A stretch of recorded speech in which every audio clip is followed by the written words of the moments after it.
नमस्कार, स्वागत है आपका कमोडिटी फटाफट वीकेंड स्पेशल में, जहां हम आपको कमोडिटी मार्केट के इस हफ्ते के बारे में तो बताएंगे ही, साथ ही अगले हफ्ते किस तरह की रणनीति आपको कमोडिटी मार्केट में बनानी है, कौन कौन सी बड़ी खबरें अगले हफ्ते जिसका असर कमोडिटी मार्केट पर रहने वाले हैं, और साथ ही आपको आपके सवालों के जवाब भी हम देंगे। हमारा नंबर है 9136934065। इस नंबर पे आप अपने कमोडिटी से जुड़े सवाल भी भेज सकते हैं, आपके सभी सवालों के हम जवाब भी देंगे। हमारे साथ 3 मेहमान हैं जो आपको अगले हफ्ते की रणनीति बनाने में मदद करने वाले हैं।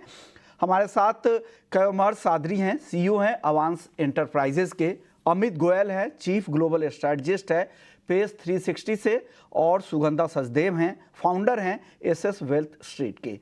सबसे पहले सुगंधा जी, आपसे ही शुरुआत कर लेते हैं और बात सबसे पहले चांदी की करते हैं। चांदी में जिस तरह की रैली दिखी, गोल्ड को चांदी पीछे छोड़ती नजर आई, लेकिन अब ऊपरी स्तरों पर दबाव दिख रहा है। अगला हफ्ता चांदी के लिहाज से आपको कैसा दिख रहा है?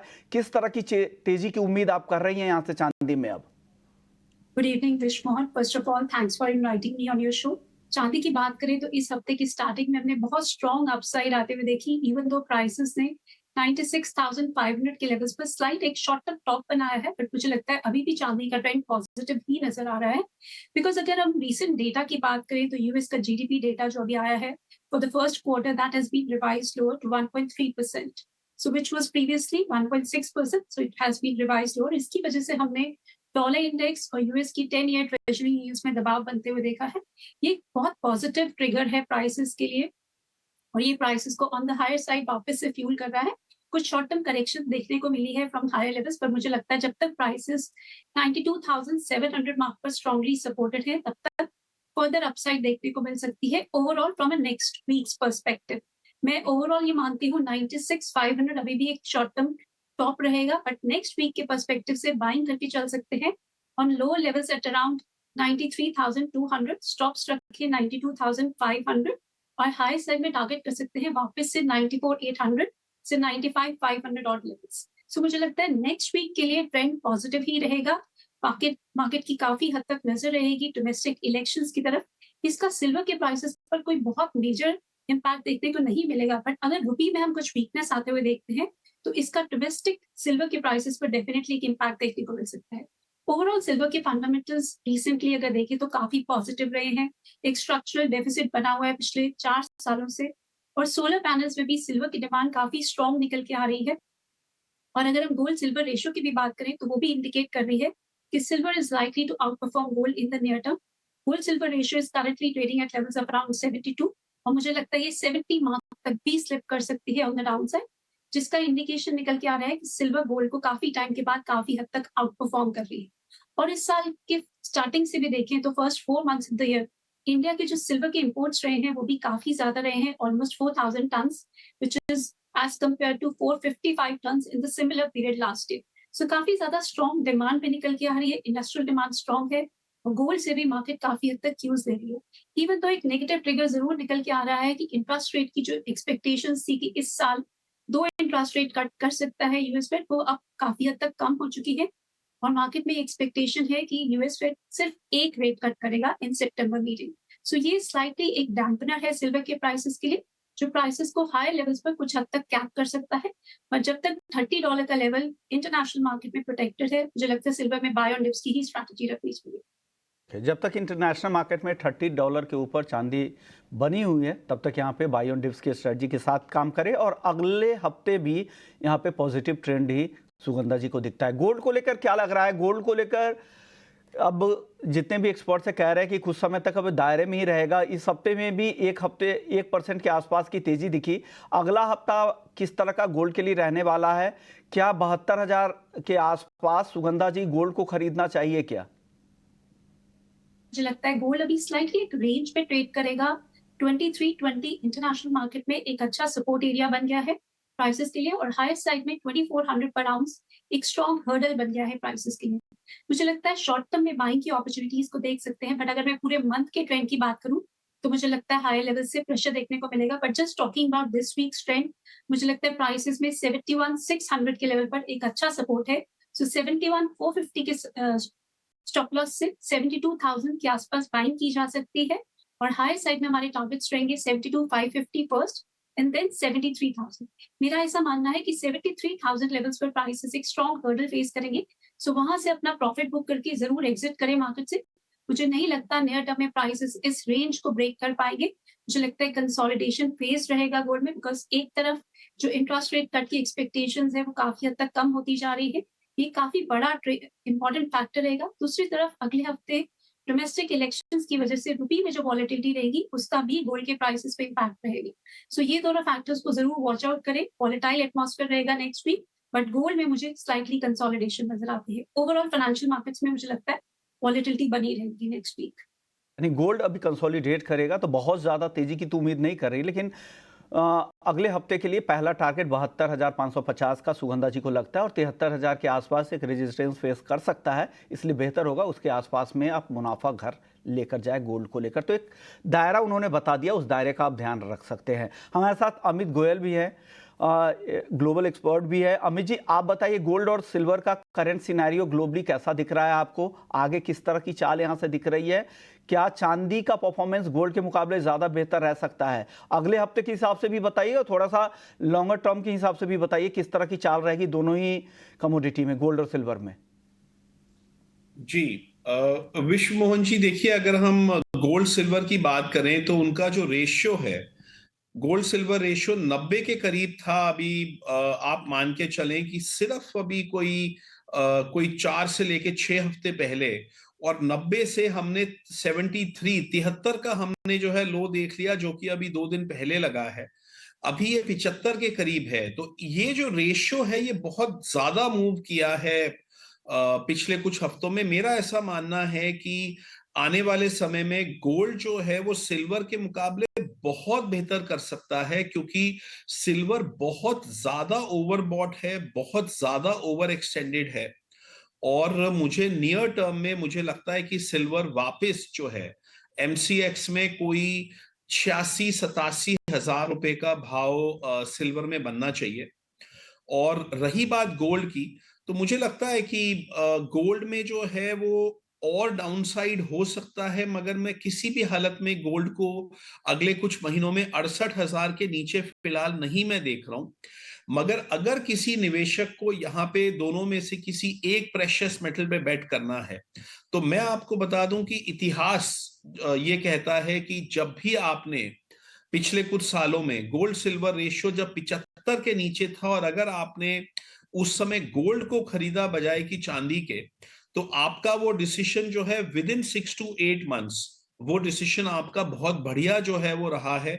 और गोल्ड ने हमेशा इस रेशियो के नीचे से जो है वो गोल्ड ने ज्यादा बाउंस किया है। तो अभी मुझे दोनों ही थोड़े ओवरबॉट लग रहे हैं, मगर मेरे हिसाब से सिल्वर में डाउनसाइड ज्यादा है, गोल्ड में डाउनसाइड कम है। इसके वजह से जो गोल्ड सिल्वर रेशियो है वो वापस खिसक के 79 to 80 के रेंज में अगले 2 महीनों में आ सकता है। मगर लॉन्ग टर्म के लिए दोनों ही बाय हैं। मगर लॉन्ग टर्म के लिए गोल्ड यहाँ पे बहुत बेहतर है कंपेयर टू सिल्वर। और अगर मैं नियर टर्म की बात करूं तो आपको गोल्ड में 68 से लेके 69,000 रुपए के लेवल तक को आपको देखने के लिए आपको रेडी रहना चाहिए। आपने अगर आज 72,000 में खरीदा है तो आपको ये मान के चलना चाहिए कि 68 से लेके 69,000 रुपए का भाव अगले 2-3 महीने में आपको मिल सकता है। मगर लॉन्ग टर्म के हिसाब से यहाँ पे भी बाय है और उस लेवल पे तो आके बहुत ही बेहतरीन बाय होने वाला है। दोनों खरीद सकते हैं, लेकिन शॉर्ट से मीडियम टर्म के लिए जो राय है अमित गोयल जी का, उनको लगता है कि गोल्ड सिल्वर रेशियो अभी 75 के आसपास है, उसके नीचे आपको यहाँ पे गोल्ड ज़्यादा बेहतर इनको दिख रहा है। वैल्यू बाइंग गोल्ड में ज़्यादा दिख रही है और शॉर्ट टर्म में 68,000 से नीचे अगले कुछ महीने में तक गोल्ड 68,000 के नीचे जाता नहीं दिख रहा है अमित जी को। लेकिन चांदी नीचे की तरफ 86,000 87,000 तक का लेवल दिख सकता है। तो अमित जी, एक सवाल होगा कि क्या 86-87,000 का लेवल दिखे वहां पर चांदी खरीदना चाहिए क्या लंबी अवधि के निवेशकों को? देखिए, ये उस समय के गोल्ड सिल्वर रेशियो पे निर्भर करेगा विश्व मोहन जी। वैसे 86-87 हजार एक अट्रैक्टिव भाव है, मगर मान के चलिए कि जब ये 86-87 हजार आया तो उस समय गोल्ड भी अगर 68,000 है और गोल्ड सिल्वर रेशियो तब भी जो है अगर कोई 75-76 के रेंज में हो, तो भी जो है हम गोल्ड ही प्रेफर करेंगे। जो थंब रूल रहा है वो ये रहा है कि आपने 85 के अगर ऊपर गोल्ड सिल्वर रेशियो है तो आप सिल्वर को थोड़ा बहुत आप लेना शुरू कर सकते हैं, और अगर 75 या उसके नीचे है तो आपको गोल्ड पे ही जो है वो ज्यादा रुझान रखना चाहिए।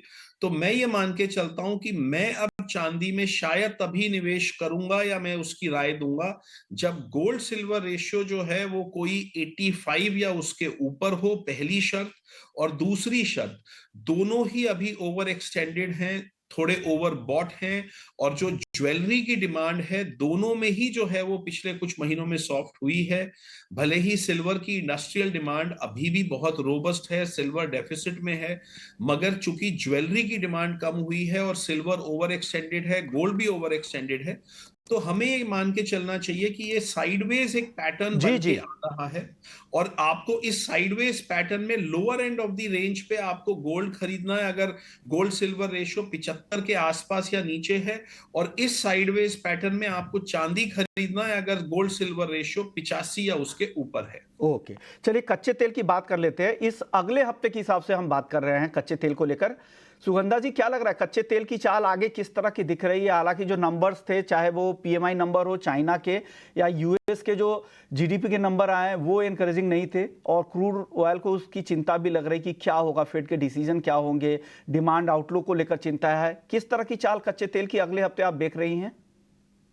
लगता है प्राइसेस 6350 लेवल्स पर एक स्ट्रॉन्ग सपोर्ट ले रहे हैं। अगर हम मंथली टाइम फ्रेम की बात करें तो मुझे लगता है अगले हफ्ते के पर्सपेक्टिव से क्रूड ऑयल में बाइंग करके चल सकते हैं। पिछले 2 दिनों में हमने काफी गिरावट आते हुए देखी है, बट अगर हम क्रूड ऑयल की इन्वेंट्रीज देखें तो वहां पर एक सिग्निफिकेंट ड्रॉडाउन देखने को मिला है।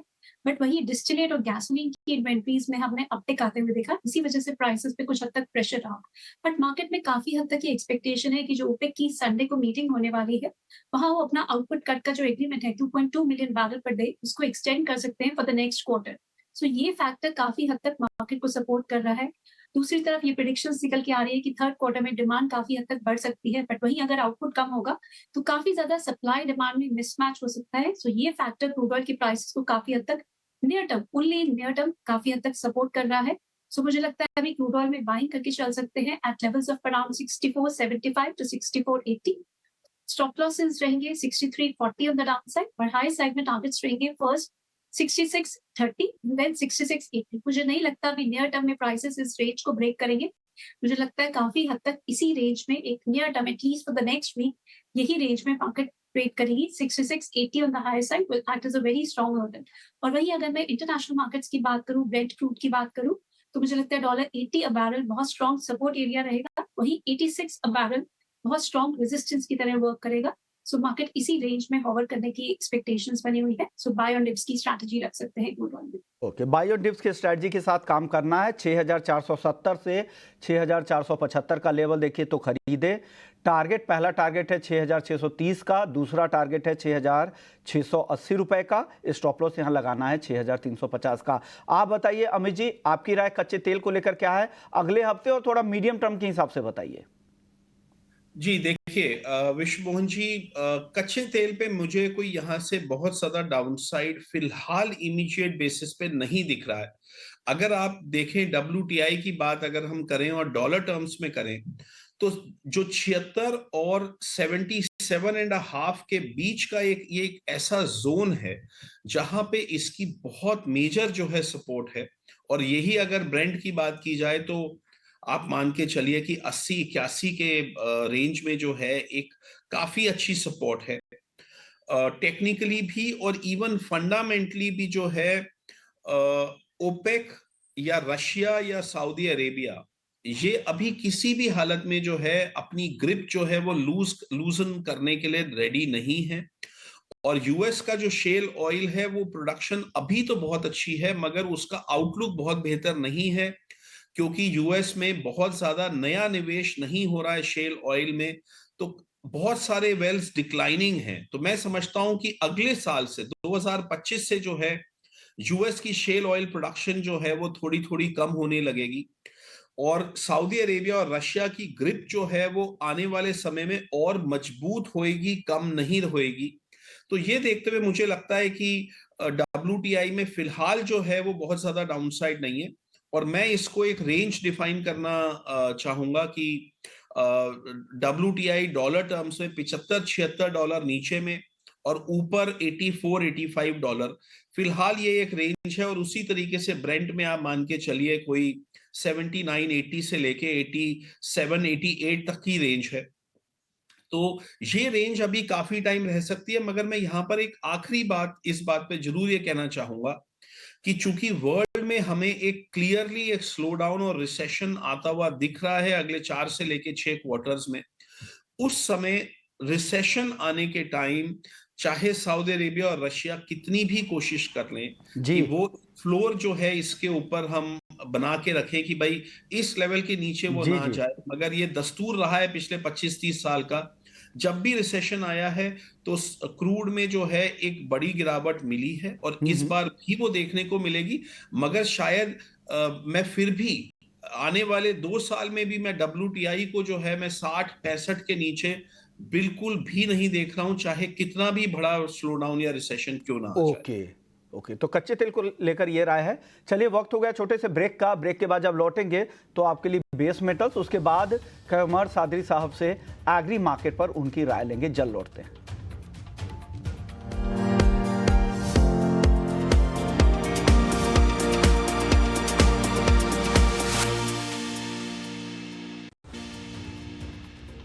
ब्रेक के बाद आपका स्वागत है और अब बात कर लेते हैं बेस मेटल्स की। बेस मेटल्स पर सुगंधा जी आप राय दीजिए। जो पीएमआई नंबर थे मैन्युफैक्चरिंग पीएमआई चाइना के और नॉन मैन्युफैक्चरिंग जिसमें कंस्ट्रक्शन और सर्विसेज पीएमआई भी है, वो कमजोर थे। अनसोल्ड इन्वेंट्री 8 साल के ऊपरी स्तरों पर है प्रॉपर्टी की। इन सबको देखते हुए बेस मेटल में क्या लग रहा है, अब तेजी टिकने वाली है क्या? छोटा जवाब दीजिएगा सुगंधा जी। मुझे लगता है सिर्फ एक रिबाउंड देखने को मिलेगा, बहुत ज्यादा तेजी नजर नहीं आ रही है। जैसे कि मैंने गोल्ड और सिल्वर में मेंटेन किया, सिर्फ नेक्स्ट वीक के लिए मुझे बाइंग नजर आ रही है, बट ओवरऑल मंथली पर्सपेक्टिव से मुझे थोड़ा सा सेलिंग नजर आ रही है। सो एक वीकली पर्सपेक्टिव देख लेते हैं। जो भी चाइना का रीसेंट डेटा है, जैसे कि आपने भी मेंटेन किया, काफी हद तक वीक रहा है मैन्युफैक्चरिंग एक्टिविटी भी और सर्विस सेक्टर का डेटा भी। सो इस वजह से मुझे लगता है जरूर प्रेशर देखने को मिला है, बट मुझे वहीं अगर डॉलर इंडेक्स में देखें तो दबाव बना हुआ है। इस फैक्टर की वजह से मुझे लगता है यहाँ से कुछ हद तक रिबाउंड देखने को मिल सकता है। सो कॉपर में मेरी बाइंग की एडवाइस रहेगी, बिकॉज इस मंथ के मिड से देखिए अब तक काफी करेक्शन हो चुकी है। सो 870 के लेवल्स पर प्राइसेस काफी अच्छा सपोर्ट ले रहे हैं। सो मेरी कॉपर में बाइंग की एडवाइस रहेगी at levels of around 873 to 74। 862 का स्टॉप लॉस मेंटेन करें। हायर साइड में 890 एंड 895 तक के टारगेट्स रहेंगे। हैविंग सेड 915 मार्क कॉपर के लिए एक बहुत स्ट्रॉन्ग हर्डल की तरह एक्ट करेगा। सो मंथली पर्सपेक्टिव से मुझे लगता है हाई लेवल से दोबारा से सेलिंग देखने को मिल सकती है from this months perspective. Similarly zinc में भी मुझे लगता है 268 के लेवल्स पर प्राइसेस ने एक अच्छा सपोर्ट लिया है। सो इसी सपोर्ट को नजर रखते हुए बाइंग की जा सकती है। 275 तक के लेवल्स हायर साइड में देखने को मिल सकते हैं initially, and then 278 levels as well. So down side में 267 का स्टॉप लॉस रखें और बाइंग करके चल सकते हैं। तो 275 278 तक अगले हफ्ते जिंक जा सकता है, लेकिन अगले हफ्ते के लिए तेजी। लेकिन मंथली चार्ट पर ये कमजोर दिख रहा है। कॉपर खरीदारी की सलाह है 873 से 874 के लेवल पे। 862 का स्टॉप लॉस लगाना है। टारगेट है 890 का और 895 का। अमित जी छोटा जवाब आप भी बेस मेटल्स पे दे दीजिए, क्या करें अगले हफ्ते? देखिए, मैं अगले हफ्ते का तो बहुत ज्यादा कॉन्फिडेंस के साथ नहीं कह सकता हूँ विश्वमोहन जी, मगर मुझे आने वाले 6 महीनों में मुझे इंडस्ट्रियल मेटल्स में बड़ा फॉल दिखता है, क्योंकि जो हमने फरवरी से लेके जो मई तक के बीच में जो हमने इतना बड़ा राइज देखा है, मुझे लगता है कि ये राइज जो है वो चाइना की रिकवरी और यूएस में कंटिन्यूड ग्रोथ, दोनों चीजों को फुल्ली डिस्काउंट कर दिया गया है। जबकि मुझे बहुत क्लियरली जो है आने वाले 4-5 क्वार्टर्स में वर्ल्ड में और यूएस में और चाइना में मुझे एक स्लो डाउन दिख रहा है, जिसके वजह से मैं इंडस्ट्रियल मेटल्स पे मैं बिल्कुल भी जो है मैं बुलिश नहीं हूं, और मैं लॉन्गर टर्म व्यू जो है मेरा उसके ऊपर नेगेटिव रहेगा। शॉर्टर टर्म में ऑफ कोर्स ये वॉलेटाइल रह सकते हैं, मगर आप मान के चलिए कि जो मई के टॉप्स हैं उसके कहीं ना कहीं आजू बाजू जो है वो या तो वो टॉप बन चुके हैं, या मे बी अगर वो वॉयलेट भी होंगे तो उससे थोड़े से और ऊपर चले जाएंगे। मगर ब्रॉडली स्पीकिंग हम लोग हाई के बहुत करीब हैं, और आने वाले 1 साल में जो यहाँ से जो लो होंगे वो कम से कम 15 से लेके 20% आप ऑन एन एवरेज मान के चलिए कि बेस मेटल्स में आपको नीचे देखने को मिलेगा। ये लंबी अवधि का नजरिया ये बता रहे हैं कि 15 से 20% तक की गिरावट आगे लंबी अवधि में आ सकती है। लेकिन चलिए अब एग्री मार्केट का रुख करते हैं सीधे। हमारे साथ कंवर सादरी सर बने हुए हैं। सबसे पहले हल्दी पर बातचीत कर लेते हैं। कंवर सादरी जी, 3 जो निगेटिव न्यूज़ थी, एक डिलीवरी की कि जून के महीने की डिलीवरी का दबाव है, मानसून की अच्छी रिपोर्ट से दबाव दिख रहा है और साथ ही ऊंचे भाव पर एक्सपोर्टर्स की इंक्वायरी कम हो रही थी। अब आगे अगला हफ्ता कैसा दिख रहा है आपको सर? नमस्कार विश्व मोहन जी। नमस्कार। सर, हल्दी हमने ये पूरा हफ्ता देखा है कि मोर और लेस 2020 मोड में ही रही है। मंडे को हमने अपर सर्किट देखी और फिर बाद में हमने ट्यूसडे और थर्सडे को लोअर सर्किट देखी। आज भी शुरू में ऐसा लग रहा था कि बाउंस बैक करने की कोशिश कर रही थी हल्दी, पर ज्यादा ये अपना बाउंस बैक दिखा नहीं पाई। क्लोजिंग भी वापस उसका लोअर ही हुआ था। लेकिन मेरा तो विश्व मोहन जी फिर भी यही व्यू रहेगा कि हल्दी जो हमने 20,000 प्लस का, जो हमने 20,400 का हाई देखा था मंडे को, इसके पहले उसका 19,700 का हाई था। हल्दी में मेरी सलाह यही रहेगी कि इसको सर हमें अभी ये भाव से मुझे ज्यादा करेक्शन होता हुआ नहीं दिख रहा। मैक्सिमम ये यहाँ से 17,000 आसपास जा सकती है, तो इसको डिप्स पे धीरे धीरे बाय करने की सलाह देना चाहूंगा मैं, क्योंकि ऊपर से काफी करेक्ट हो चुका है। यहाँ से कभी भी हमें 1,000-1,200 का अपसाइड दिखना चाहिए। में क्या व्यू है? जीरा क्या करना चाहिए? अब तो गिरावट दिख रही है। इंटरनेशनल मार्केट में भी खबर आ रही है कि कई सारे ऐसे कंट्रीज है जहां पर इस बार बम्पर उत्पादन की रिपोर्ट है। Afghanistan, Syria, Turkey, China. क्या करें अब जीरे में? जीरे में विश्वमोहन जी, मेरा हमेशा से ये साल के लिए व्यू यही रहा हुआ है कि हमें इसे हाइस पे बेचना ही चाहिए। इसीलिए अगर हम देखेंगे तो फ्यूचर कंटिन्यूसली, जब से ये नया सीजन स्टार्ट हुआ है मार्च से लेके अभी हम ये तीसरे महीने में है कि मई और जून है, और उसमें हम कंटिन्यू देख रहे हैं कि ये जो नियर मंथ का जो फ्यूचर है वो स्पॉट से बैकवर्ड ही चल रहा है। मतलब किसी को भी आगे चल के माल लेना नहीं है, जिसको जितनी जरूरत लग रही है वो उतना हाजिर मार्केट से कवर करके चल रहा है।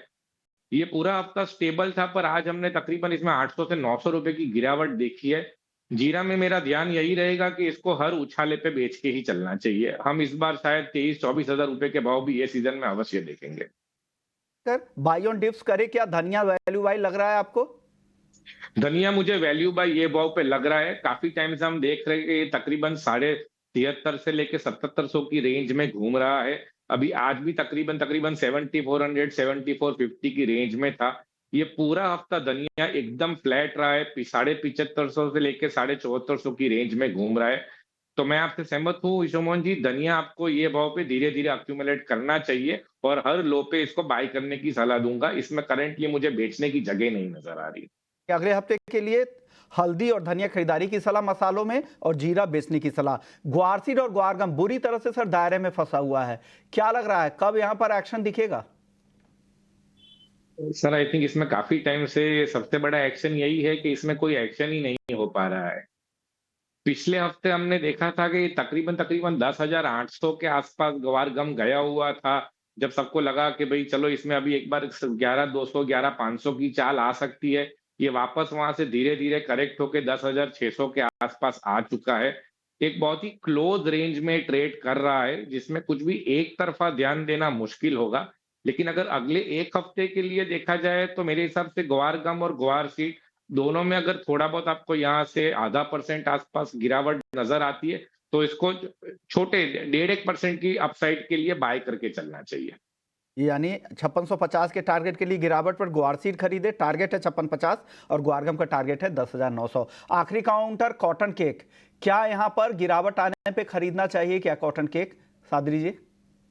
कॉटन केक हमने इसी हफ्ते देखा है कि तकरीबन 2770 का हाई मारा है अभी करंट जून कॉन्ट्रैक्ट में।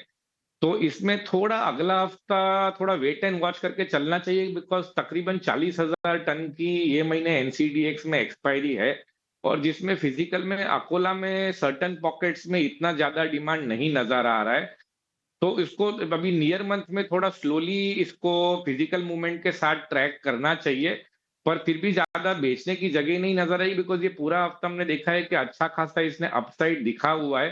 तो अगर थोड़े भी आपको यहाँ से अगर तकरीबन 40-50 रुपए अगर ये घटता है, तो एक बार एक 60 रुपए की चाल के लिए इसको खरीद के चलना चाहिए। तो 2800 के टारगेट के लिए खरीद कर कॉटन केक जाएं, गिरावट पर लेकिन खरीदने की सलाह है। शुक्रिया कैमर सादरी जी आपका, अमित गोयल जी आपका, सुगंधा जी आपका, आप लोगों ने वक्त निकाला और हमारे दर्शकों को अगले हफ्ते के साथ साथ लंबी अवधि के लिए भी गाइड किया कि उनको कमोडिटी मार्केट में क्या करना है। तो कमोडिटी फटाफट वीकेंड स्पेशल में फिलहाल इतना ही, लेकिन बाकी खबरों के लिए आप बने रहिए हमारे साथ।